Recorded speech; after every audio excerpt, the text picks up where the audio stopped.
कितने like in सब जगहों का तुम्हारा सक्सेस रेट ये सब कुछ होता है क्या, कोचिंग इंस्टीट्यूट्स का, कि हमारा सक्सेस रेट ये है? कोचिंग इंस्टीट्यूट का सक्सेस रेट? लाइक ये क्या बोस्ट करते हैं लोग? अरे बहुत करते हैं, बहुत।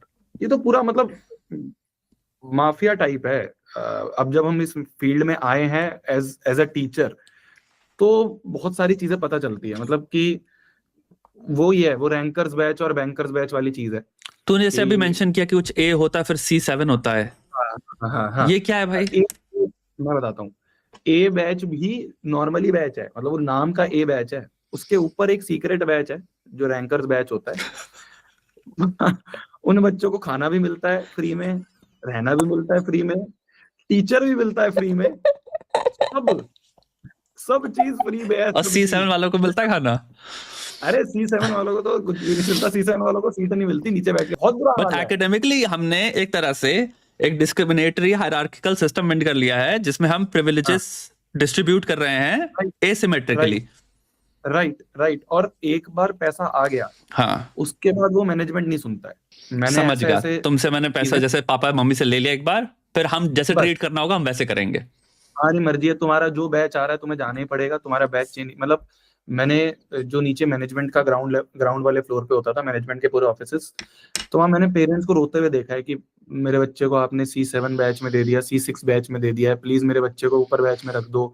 मतलब क्या होता है ना, मैं आपको बताता हूँ, जरूरी नहीं है हर एक बच्चा जिसके कम नंबर आ रहे हैं वो पढ़ने में बेकार हो। बिल्कुल, बिल्कुल, जरूरी नहीं कि वो सीरियस नहीं है, बिल्कुल, जरूरी नहीं है कि वो बच्चा मक्कार है। बिल्कुल। जैसे मैं करूं, तो मेरा जो माइंड था वो इतना शार्प नहीं था कि मैं चीजों को जल्दी ग्रैस्प करूं। जैसे कुछ होता है ना कि फॉर्मूला पढ़ाया और क्वेश्चन कर दो, मेरा वो माइंड नहीं था। मेरा ये था कि फॉर्मूला पढ़ा दिया, टीचर ने क्वेश्चन समझा दिया, फिर मैं घर जाऊंगा 1 घंटा दूंगा उस पे, तब मेरे को जाके वो फॉर्मूला याद होगा। कंसेप्चुअली तू समझ पाया उस चीज को, एक हाँ घंटा तेरे हाँ। को टाइम लगा समझने में उसको। तो मेरा बैच भी ऐसे डाउन हुआ। अब मैं A2 में जब गया था, A2 बैच में उन्होंने डाला था मेरे को, A2 बैच से मेरे को उन्होंने C2 या C3 में डाल दिया। हम्म, शफलिंग होती थी, हर 6-4 महीने में टेस्ट के नंबर के हिसाब से बच्चों को दूसरे बैच में डाल दिया जाता था। हम्म, तो अब मैं उस बैच में गया, तो ऐसा नहीं था कि वही वाली चीज की, मेरा था कि मेरे को पढ़ना है, मेरा था मेरे को मेहनत करना है, पर वो डायरेक्शन नहीं पता चल रही थी। एक बच्चे के लिए 10th के बाद 11th का गैप जो होता है ना, जो जंप होता है, बहुत बड़ा होता है। हम्म, मतलब अगर हम जेई नीट की बात करें तो वो तो बहुत ही बड़ा पत्थर है। हम्म, वो बच्चा जो 10वीं में टॉप कर रहा है, वो बच्चा 11वीं के हाफ ईयरली में फेल भी हो जाता है। हम्म, इतना बुरा हाल भी है हम्म, 11वीं में, जो हम्म, जंप है। तो किसी का समझाने पे फोकस नहीं है, कोई टीचर को लेना देना नहीं है, तुम कैसे पढ़ रहे हो, तुम्हारा क्या दिक्कतें आ रही हैं, तुम्हारे को जो ये जंप है इसको कैसे कोप अप करना है। हम्म, उसका सिर्फ एक गोल है, मेरा सिलेबस कंप्लीट हो जाए, मेरी रेटिंग अच्छी हो जाए। हम्म, अगर टीचर की रेटिंग अच्छी होगी, उसकी सैलरी बढ़ेगी, उसको प्रमोशन मिलेगा। हम्म, सिलेबस कंप्लीट हो गया, वो भी एक तरह का रेटिंग का ही पार्ट है।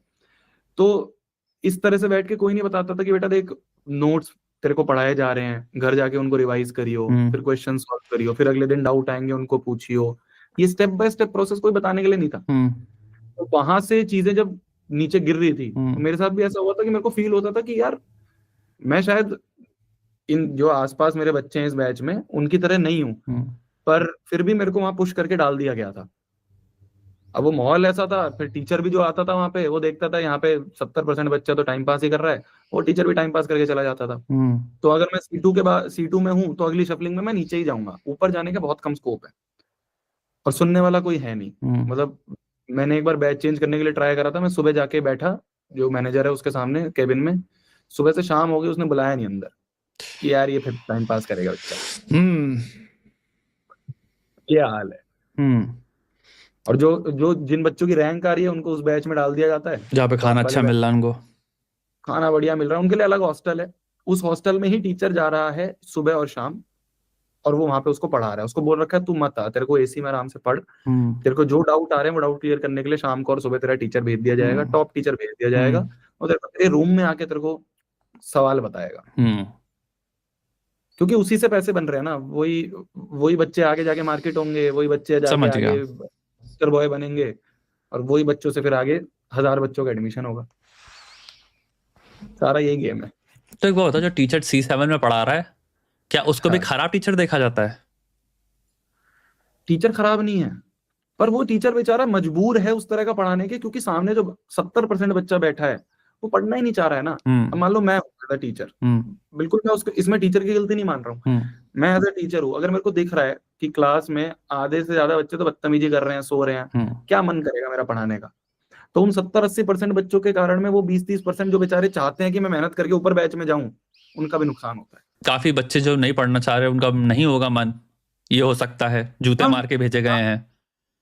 काफी बच्चे होते होंगे जिनका वही भेड़ चाल वाली बात हो गई कल्चर की, सबको इंजीनियरिंग करनी तो हमको भी इंजीनियरिंग करनी, क्योंकि हमारे चाचा ने भी इंजीनियरिंग करी, मामा ने भी इंजीनियरिंग करी, पिताजी ने भी, तो हम भी इंजीनियरिंग में आगे लग गए और हम अब कोटा भेज दिए गए हैं, बैठे हैं, मन नहीं है। लेकिन मेरे ख्याल से हमें ये भी कंसिडर करना चाहिए कि हम बात कर रहे हैं 14-15 साल के बच्चों के बारे में, राइट? हाँ, और 15-16 16-17 किसी को नहीं पता होता 15-16 में क्या करना है भाई जिंदगी में उसको। मैं एक बात मैं मान सकता हूँ, हो सकता है जैसे ये नहीं कहूँगा किसी को, बहुत ही स्टूपिड स्टेटमेंट है, ऑफ कोर्स एक परसेंटेज होगी, बट वो परसेंटेज ब्रो मेरे को नहीं लगता 2-3% से ह्यूमन पॉपुलेशन के ज्यादा होने वाली जिनके पास क्लैरिटी है। 2-3 भी बहुत ज्यादा लग रहा है मेरे को, इससे भी बहुत कम है। नहीं, मैं 2-3 इंजीनियरिंग की बात नहीं कर रहा हूँ, मैं कह रहा हूँ ओवरऑल हो सकता है किसी को राइटर बनना है, वो एक लोगों को over the period of time ये भी हमें कंसिडर करना पड़ेगा। बहुत सारे लोग हो सकता है 15 में कहें मुझे ये बनना है बहुत सर्टेनिटी के साथ, 24 में वो इंसान कहे मुझे नहीं बनना।